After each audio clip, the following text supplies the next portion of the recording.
Friends, welcome back to my channel. ഇന്ന് അടിപൊളി ചക്കാടൻ്റെ റെസിപ്പിയാണ്. ഇതാ ഈ കാണുന്ന ചക്ക മൂപ്പരെ സഹോദരന സഹോദരിയാണ് നമ്മൾ കഥയിലെ പ്രധാന കഥാപാത്രം.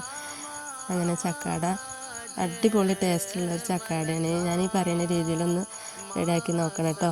പിന്നെ ഇഷ്ടമായാൽ ലൈക്ക് ചെയ്യണം, ഷെയർ ചെയ്യണം, സബ്സ്ക്രൈബ് ചെയ്യാൻ മറക്കരുത്. പ്ലീസ് സബ്സ്ക്രൈബ് ചെയ്ത് സപ്പോർട്ട് ചെയ്യണേ. അങ്ങനെ ചക്കാട റെഡിയാക്കി എടുക്കുക. അത് വേവിച്ചെടുത്ത ചക്കയിൽ അരിപ്പൊടി മിക്സാക്കി എടുത്തതാണ്. ഞാൻ ഈ ക്ലിപ്പിൻ്റെ അടുത്ത് മിസ്സായി പോയതാണ്, സോറി പറയാൻ കേട്ടോ. അതിനാദ്യം തന്നെ പിന്നെ റവ എടുത്തിട്ടുണ്ട്. റവ ഏലക്കായും ചേർത്ത് മിക്സിയിൽ പൊടിച്ചെടുക്കുന്നുണ്ട്, ഏലക്കായ് പൊടിയാൻ വേണ്ടിയിട്ടാണ്.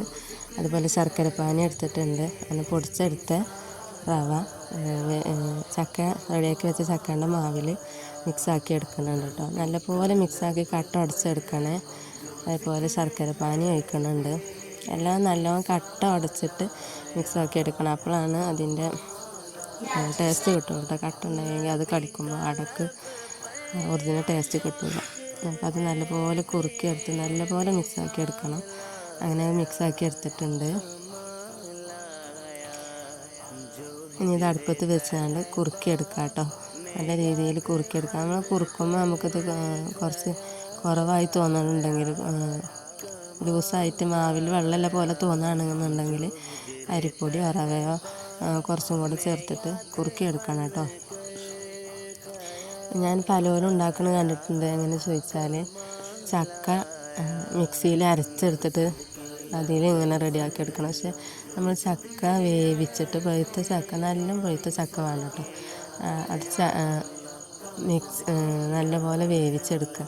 അത് വേവിച്ചെടുത്തിട്ട് അതിൽ അരിപ്പൊടിയും റവയും മിക്സാക്കി എടുത്തിട്ട് കുറുക്കിയെടുക്കുമ്പോഴാണ് അതിൻ്റെ ഒറിജിനൽ ടേസ്റ്റ് കേട്ടോ. അടക്ക് അങ്ങനെ തയ്യാറാക്കി നോക്കണം. പിന്നെ ഞാനിതുപോലെ ഇതിൽ തേങ്ങാക്കൊത്ത് വറുത്തെടുത്തിട്ട് വെളിച്ചെണ്ണയും നെയ്യും ചേർത്തിട്ട് അതിൽ വറുത്തെടുത്തിട്ട് അതും ഇതിൽ മിക്സാക്കിയിട്ടുണ്ട് കേട്ടോ. അത് ഞാൻ ഇതിൽ ചേർത്തിട്ടില്ല, വീഡിയോ എടുക്കാൻ മറന്നു പോയതാണ്.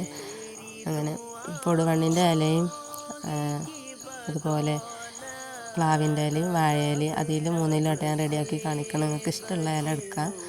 വാഴയില ആകുമ്പോൾ വേവാൻ കുറച്ച് ടൈം എടുക്കും. മറ്റുള്ള ഇലയൊക്കെ ആണെങ്കിൽ 10 മിനിറ്റ് കൊണ്ടൊക്കെ വേവും. വാഴയില ആകുമ്പോൾ കുറച്ച് ടൈം എടുക്കും വേവാൻ.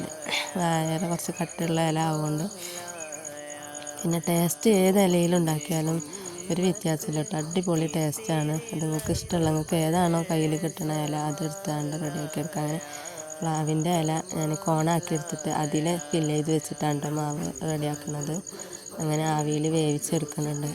ഞാനീ പറയുന്ന രീതിയിൽ നിങ്ങളൊന്ന് ഉണ്ടാക്കി നോക്കണം. അടിപൊളി ടേസ്റ്റാണ് കേട്ടോ. പിന്നെ സബ്സ്ക്രൈബ് ചെയ്യാൻ മറക്കരുത്. ഞാൻ ഇതുപോലെയാണ് പൊടുവണ്ണിൻ്റെ ഇല മടക്കിയെടുത്തിട്ടുള്ളത്. വാഴയില ഇതുപോലെ കേട്ടോ. അങ്ങനെ അടിപൊളി ആവി പറക്കുന്ന അടിപൊളി ചക്കാട് റെഡി ആയിട്ടുണ്ട്. നിങ്ങൾക്ക് ഇഷ്ടമായ ഞങ്ങൾ ഷെയർ ചെയ്യണം, സബ്സ്ക്രൈബ് ചെയ്ത് സപ്പോർട്ട് ചെയ്യണം. പിന്നെ നിങ്ങൾക്ക് എന്ത് ഫീഡ്ബാക്ക് ആണെങ്കിലും അത് കമൻറ്റ് ചെയ്ത് അറിയിക്കണേ പ്ലീസ്. നിങ്ങളെ സപ്പോർട്ട് ഞാൻ ഒരുപാട് പ്രതീക്ഷിക്കുന്നുണ്ട്. അപ്പോൾ സബ്സ്ക്രൈബ് ചെയ്യാൻ മറക്കല്ലേ. വീണ്ടും വീണ്ടും പറയാൻ കേട്ടോ.